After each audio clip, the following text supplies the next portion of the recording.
Here again today with Mark LeBusque, aka the Human Manager. We've been having some weekly chats and getting a great response from our members with that. So I just want to thank you firstly for offering this service, Mark, to just have an informal chat with me. As I said, getting a lot of feedback that it's helping people, so it's been terrific.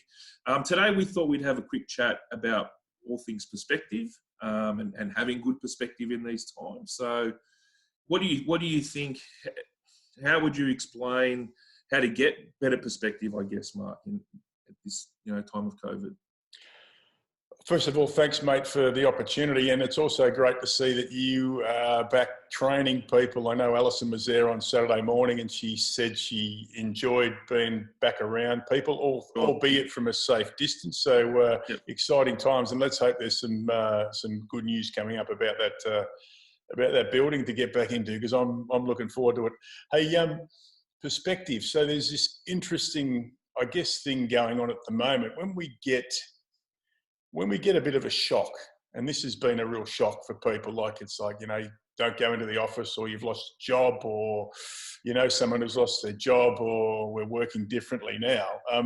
When we get a shock, one of the things that we tend to do is we tend to sort of stop for a moment and go, oh shit, what's really important to me right now? And this can be a whole lot of things. I know you've spoken in other episodes about things that have happened to you along the way. Maybe you've lost someone who's close in that.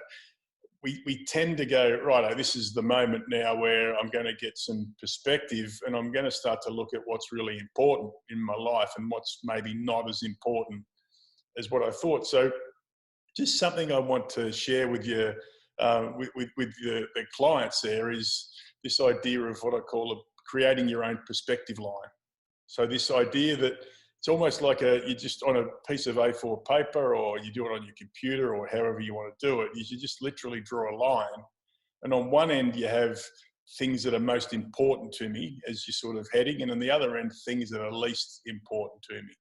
And then sort of sit there and with a pretty clear mind and no distraction, if you can get it, is just spend 15 minutes to half an hour of just plotting on that line, what's really important.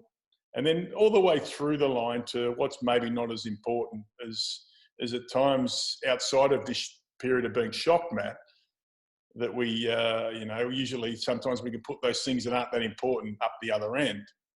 I'll give you a great example of that. For me, something that really grinds my gears, I call it. I'm stealing a phrase from the wonderful Peter Griffin there from the Family Guy. My kids, who used to leave the bin for me to take out, walking down our old driveway where we used to live. It was about 80 to 90 metres to get to the driveway. And I'd get home on a Thursday night. Bin day was Friday, and the bins would still be there. And I'd have to walk them down a pothole driveway in the dark. And that really, really pissed me off. And it was really important to me. But in the whole scheme of things, mate, it's not really that important at all. I'm wondering, have you got one of them? I find for me, the perspective works well if I'm ever getting which I have during this time, the down in the dumps, the woe is me. And I try and step back. And I think for me that works well, is to step back and look at the reality of a situation, because I tend to think we get so caught up in ourselves at times that we think we're the center of the whole universe. And then I find for myself, when I'm able to step back and get perspective on a situation, I'm able to deal with the overall reality of that situation a lot better. Just for example, in this COVID time now, I've had moments of this sucks. I've got it harder than everyone else, and my business had to close before everyone else's, and I've got no revenue coming in.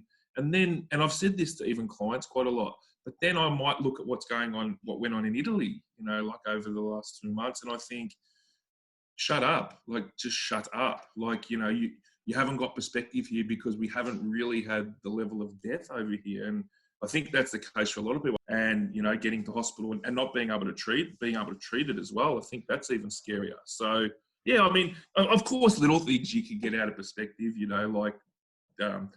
partner might not have put the dishes away or whatever. I try to have good perspective with it. In the big scheme of stuff, that's not a big deal. Probably my partner gets more frustrated about those things, and I think she's got it out of perspective. But I guess, I just think overall, I just think we're very lucky here, and maybe we don't understand that. All right, so I guess I've got a question for you though, Mark. This is just coming in my head now as we're chatting. How do you, I really like your idea. That's a really easy idea for someone that they can get perspective of what really truly is important and what probably isn't so important. I think people don't even go to that level of contemplation about that. But my question to you is, do you have a means or a suggestion of how you can keep going back to that perspective continuum? Do you suggest look at it every week, or have you got some sort of technique of how people can keep working to get better perspective? I think there's two ways to do this. One is that you set a regular time to go back and have a look at it. I'm not sure that it would be, if it's a regular time to go look at it, I reckon once a month, just dust it back off, have a look at it, and just try and keep yourself on track and go, hey, that was important to me. Am I really giving that the time that I should be, versus something that's crept back in that wasn't that important? But there's the other one here too, mate, is it's in the moment. So, you might get bad news in a moment. If I think about, I've heard, I did some work with people at the AFL, and, they've now been told again that they were going to be coming back at a certain time. Now they've been pushed out to September. Yep. So that whole shock comes in again. So in those moments of when you get shocked, I think the ability just to step back from it for a minute and go, okay, so I've got another shock now. I can feel it. It doesn't feel good to me. Let's go and get that perspective line out now and have a look. I had health up front. My health's pretty good. Good. Okay, that's good. I've still got my house, whatever it might be. Just in that moment of shock, I would say just pull it out then and have a look at it. But if things are still sort of going along as they are, I'd say once a month, just bring that out and have a look. But, again, finding time to do it is important. I think in these times where we have got a bit of time, just sit down, half an hour is all you need. What's most important to you? What's least important? Maybe get 10 or 15 things on there and just go back to it at different times. And I think it will help you to navigate your way through, some times that are uncertain and will be uncertain, I think, for some time to go. So that would be my advice. Yeah, I've got another question that's sort of popping up as we're discussing this now. Why do we not live to what's truly important to us? Have you got any thoughts on that? Well, if we say health is number one, I'm sure a lot of people would say that. Why is it then that 10% of Aussies go to the gym?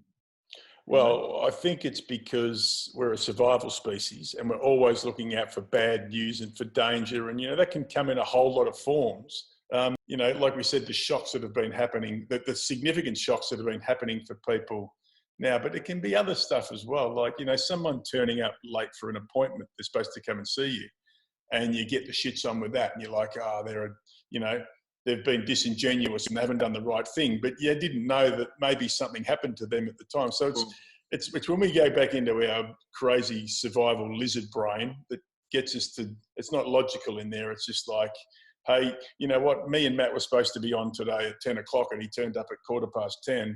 And I'm like, what a dickhead he is because he hasn't done the right thing. But I don't know that Matt had something else going on. So, that all of a sudden I put myself in front of you as importance. I'm thinking you're wasting my time. That's what kicks in. And it's in the moment, mate, because, we have up to 60,000 thoughts a day. 8 out of 10 of those thoughts are negative thoughts. That's the research. So, there's so many opportunities every day, mate, where we can go to this.